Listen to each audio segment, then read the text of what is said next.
12 months ago, Liverpool were champions of England, having just matched the club's record of 20 league titles. 12 months later, they'd slipped to fifth, been knocked out of the Champions League by the same team in back-to-back seasons, and sacked the manager who just won them the league. That's the situation Andoni Iraola has actually walked into, and the question every Liverpool fan is quietly asking is whether the man who once turned Bournemouth into a genuine European side can rebuild something close to what Jürgen Klopp built at Anfield. It's a strange spot for this club to be in, celebrating a title one summer, then openly wondering if the whole thing needs tearing down the next. Welcome to Football Detailing. Let's get into it. First, let's understand how this actually unraveled, because it's messier than a simple collapse. Arne Slot won the Premier League in his very first season in charge, matching Liverpool's all-time record of 20 titles, an almost unheard-of start for any manager walking into an elite club for the first time. Off the back of that, Liverpool spent close to £450 million the following summer, headlined by a stunning £116 million deal for Florian Wirtz, alongside the arrivals of Jeremy Frimpong and goalkeeper Georgi Mamardashvili. The follow-up season didn't collapse dramatically, it just never got going. Liverpool finished fifth, only 8 points clear of 10th place Chelsea and 11 points behind Manchester United in third. A tight, underwhelming scrap for a side defending the title. The cup campaigns told a similar story: an EFL Cup exit in the fourth round, a lost Community Shield, and a brutal 4-0 defeat away at Manchester City in the FA Cup, their heaviest loss of the season. In Europe, Liverpool had topped the league phase the year before, only to be knocked out on penalties by eventual champions PSG in the round of 16. This time, PSG got them again. 2-0 in Paris, 2-0 at Anfield, a 4-0 aggregate exit in the quarterfinals that also cost Liverpool their top scorer, Hugo Ekitike, who was carried off with a nasty head injury in that home leg. Add it all up, and you get a season that wasn't a total implosion, but was still a real step back for a club that had just won the league by a distance. That gap between expectation and reality is what got Slot sacked on May 30th. The man brought in to fix it is Andoni Iraola, officially confirmed as head coach on June 4th, succeeding Slot on a deal that surprised a few people, just 2 years, at his own request. The process was led by sporting director Richard Hughes, the same man who'd originally brought Iraola to Bournemouth back in 2023, before moving to Anfield himself the following year. Iraola has actually explained why he keeps signing short contracts throughout his career. He said that coaching contracts don't matter much to him. He doesn't want to be somewhere just because a piece of paper says he has to be, and that in practice, a manager's deal is basically year to year regardless of what's written down. He's taken that approach at every stop, including at Rayo Vallecano, where the length of the deal was always at his own request rather than the club's. Before Liverpool, Iraola spent 3 seasons transforming Bournemouth from a club scrapping against relegation into a genuine European contender.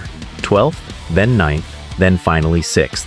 A finish capped by an 18-match unbeaten run in the second half of last season that sealed the club's first ever European qualification.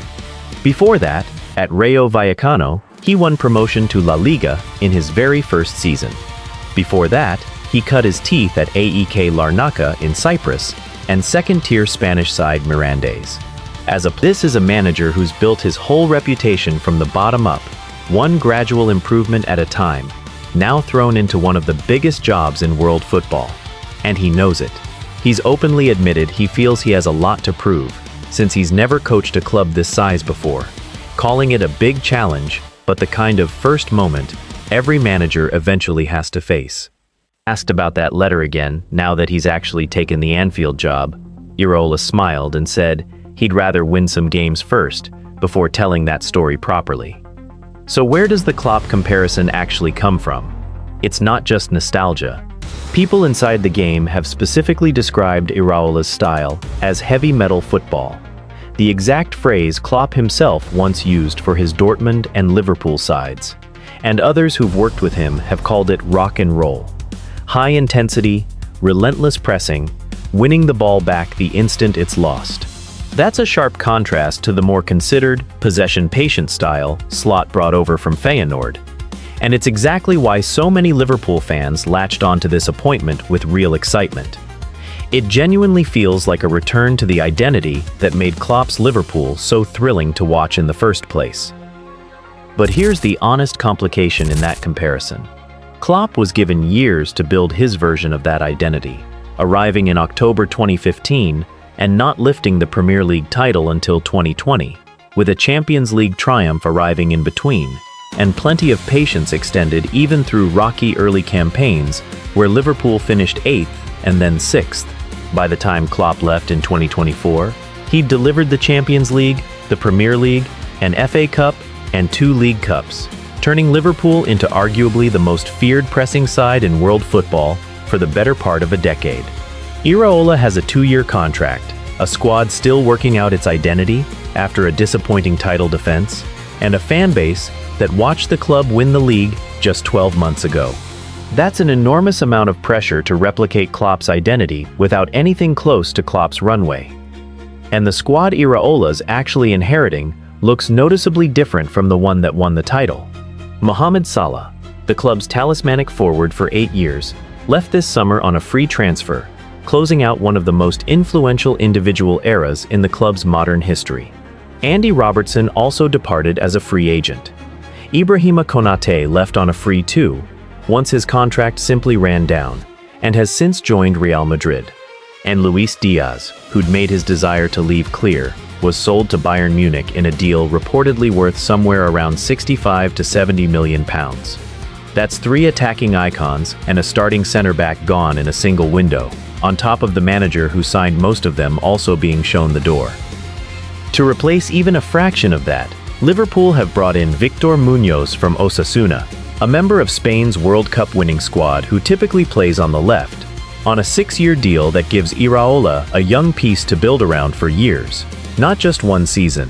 They've also completed the signing of centre-back Jeremy Jacquet from Rennes, a deal worth up to 60 million pounds including add-ons, which was actually agreed back in February, well before Iraola's own appointment, though the 20-year-old has been sidelined by injury for much of the time since.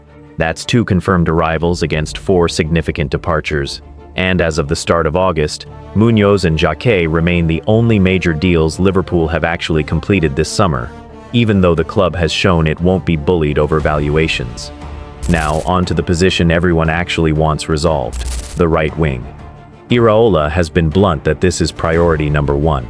He said outright that there are obvious gaps they know they need to fill, that a winger is one of them, and that they definitely need to sign one, though he's also stressed the club has to weigh the market, the cost, and the players already in the building before pulling the trigger. For a while, the dream target was Yan Diomande of RB Leipzig. That one has now collapsed.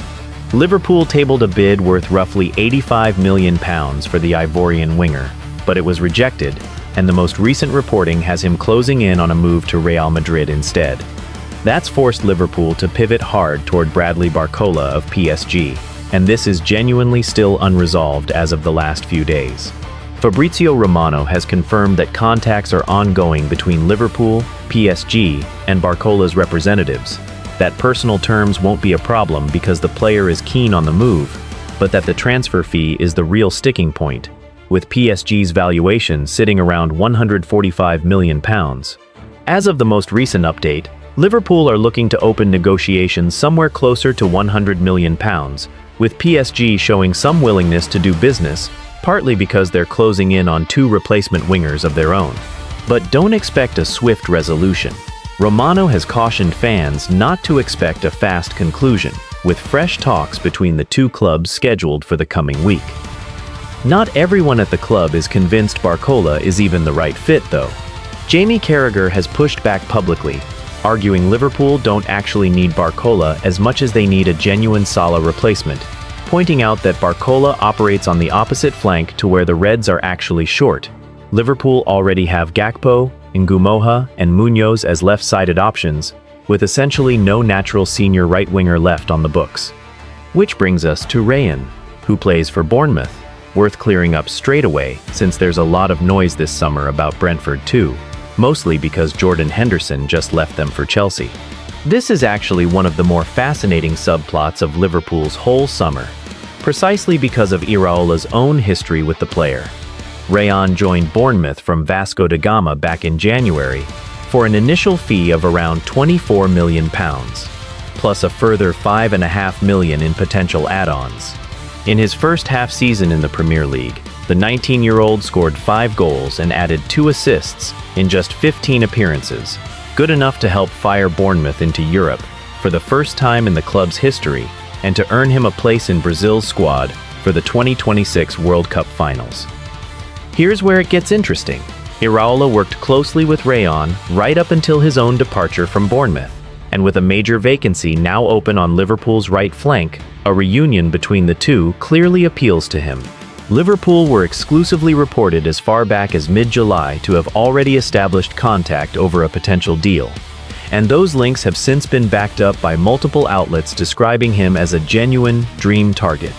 Direct club-to-club talks have since taken place between Liverpool and Bournemouth, though the source close to those discussions made clear Bournemouth have set a specific valuation and intend to stick to it. It's not just Liverpool sniffing around either. Rayon is reportedly wanted by 5 of Europe's biggest clubs in total: Liverpool, Arsenal, Bayern Munich, Paris Saint-Germain, and Real Madrid all keen, with figures north of £60 million being floated, and suggestions that a bid around £85 million would represent outstanding value for Bournemouth's owners. There's also a wrinkle that could shape the timing of any move. Rayon's release clause is reported to sit around £86 million, but it isn't actually active until next year, meaning any move this summer would likely require Liverpool to negotiate above that figure or simply wait until the clause kicks in. That's part of why some reporting suggests Iraola's side may end up waiting until next summer to get their man, rather than forcing something through now. Beyond Diomande, Barcola and Rayon, Liverpool have kept their options genuinely wide.